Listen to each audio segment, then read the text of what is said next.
Hello students, आज हम लोग बीकॉम सेकेंड ईयर का हिंदी का पेपर सॉल्व करेंगे।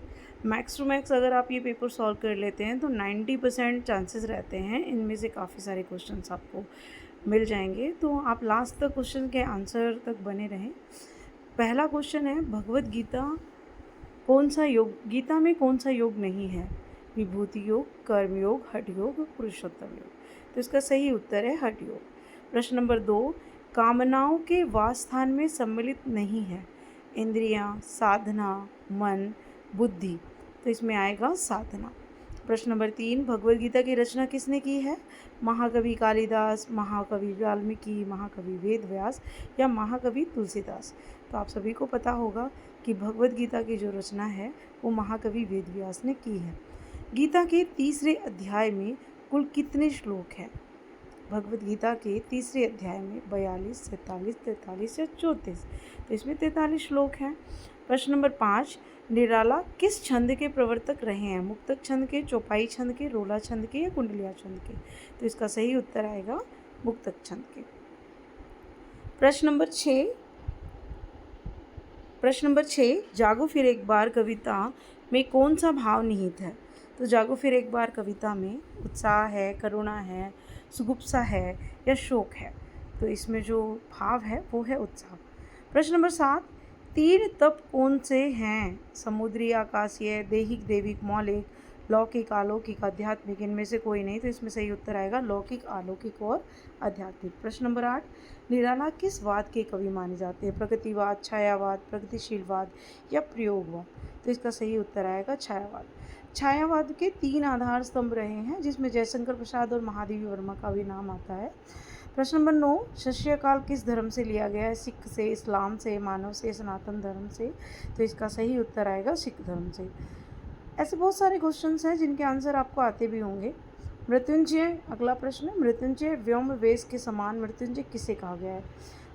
सिंपल सी बात है, आप जानते हैं भगवान शिव को मृत्युंजय कहा जाता है, तो इसलिए आंसर भगवान शिव रहेगा। प्रश्न नंबर 11, दोपहर का भोजन पाठ का मुख्य पात्र कौन है? मुंशी जी, रामचंद्र, सिद्धेश्वरी या मनोज? तो इसका सही उत्तर है सिद्धेश्वरी। प्रश्न नंबर 12, अमरकांत को साहित्य अकादमी पुरस्कार कब मिला? 2010 में, 2007 में, 2013 में या 2006 में? तो इसका सही उत्तर आएगा 2007 में। प्रश्न नंबर 13, सिद्धेश्वरी के खाते समय आंसू का टपकना कैसी व्यथा को दर्शाता है? उसकी गरीबी को दर्शाता है, अमीरी, भावुकता या क्रोध को दर्शाता है? तो सच्ची बात है, गरीबी जो होती है वो आंसुओं के आने का कारण होती है और गरीबी के कारण ही उसकी ऐसी व्यथा होती है।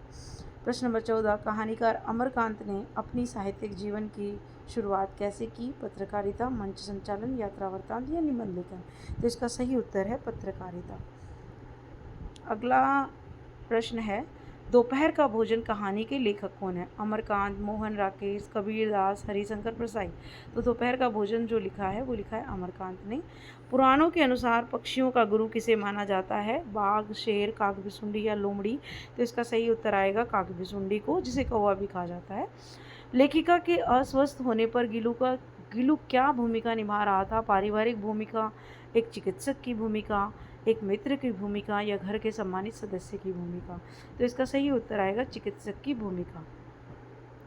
प्रश्न नंबर 18, गिल्लू को कहाँ दफनाया गया था? आम के पेड़ के नीचे, सोनजूही की लता के नीचे, घर के बाहर या बाहर उद्यान में? तो इसका सही उत्तर आएगा सोनजूही की लता के नीचे। प्रश्न नंबर 19, गिलहरी का लघुघात किसके भीतर बंद रहता था? लिफाफे के, दरवाजे के, खिड़की के या बालकनी के? तो इसका सही उत्तर आएगा खिड़की के। प्रश्न नंबर 20, अपवाद शब्द का विलोम शब्द है अलग, प्रतिभाशाली, साधारण या विशेष? तो इसका सही उत्तर आएगा साधारण। प्रश्न नंबर 21, नाखून क्यों बढ़ते हैं गद्य की कौन सी विधा है? भाषण है, कहानी है, कविता है या ललित निबंध है? तो इसका सही उत्तर है ललित निबंध। प्रश्न नंबर 22, नाखून क्यों बढ़ते हैं निबंध के निबंधकार का कौन सा दृष्टिकोण प्रकट होता है? दानववादी, देववादी, पशुवादी या मानवतावादी? तो इसमें उत्तर आएगा पशुवादी।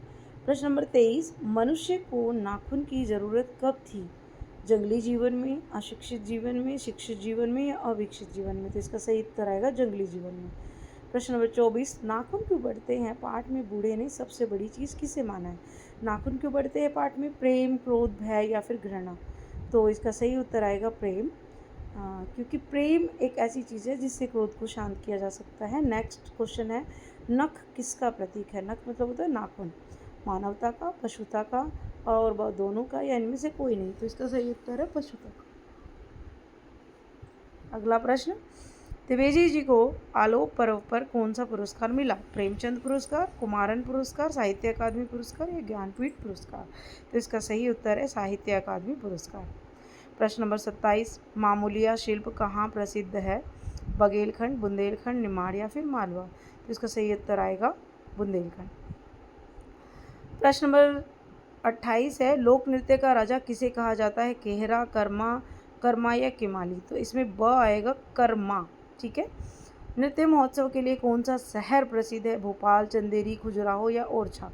तो ओरछा प्रसिद्ध है। यहाँ पे 7 दिनों तक नृत्य का महोत्सव मनाया जाता है। थापा क्या है? थापा लोकगीत है, लोक नृत्य है, लोक चित्रकला है या लोक साहित्य है? तो इसका सही उत्तर आएगा लोक चित्रकला। प्रश्न नंबर 31, गणगौर उत्सव में किसकी आराधना की जाती है? शिव पार्वती की, गणेश लक्ष्मी की, विष्णु ब्रह्मा की? तो इसमें सही उत्तर आएगा शिव पार्वती की। प्रश्न नंबर 32, गिनीज बुक में शामिल होने वाला पहला लोक नृत्य कौन सा है? कर्मा, केमाली, केहरा या कर्मा? तो इसका सही उत्तर आएगा कर्मा। सिंहस्थ मेला कुंभ कहाँ लगता है? शिवपुरी में, चंदेरी, पोरसा या उज्जैन में? तो हमारे मालवा में कहाँ लगता है? मध्य प्रदेश में कहाँ लगता है? इसका सही उत्तर आएगा उज्जैन में। ठीक है। नेक्स्ट क्वेश्चन है, आला गायन के प्रमुख वाद्य यंत्र क्या है? ढोलक, नगाड़े है, मालवा है या बांसुरी है? तो इसमें आएगा ढोल और नगाड़े।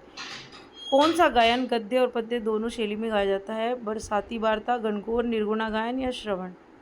इसमें आएगा निर्गुणा गायन में। अगला प्रश्न है, लावनी गीत कब और किसके द्वारा गाया जाता है?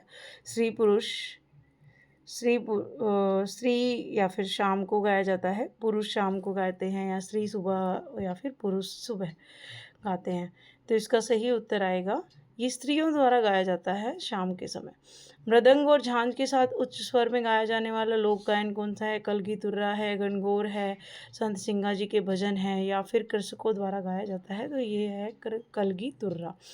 मध्य प्रदेश हिंदी ग्रंथ अकादमी की स्थापना कब की गई थी? तो इसका सही उत्तर आएगा 1969 में।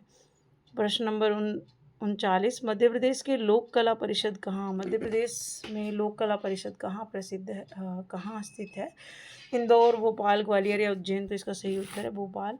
प्रश्न नंबर 40, उस्ताद अलाउद्दीन खां संगीत अकादमी कहाँ पर है? जबलपुर, इंदौर, भोपाल या फिर उज्जैन में? तो इसका सही उत्तर है भोपाल में।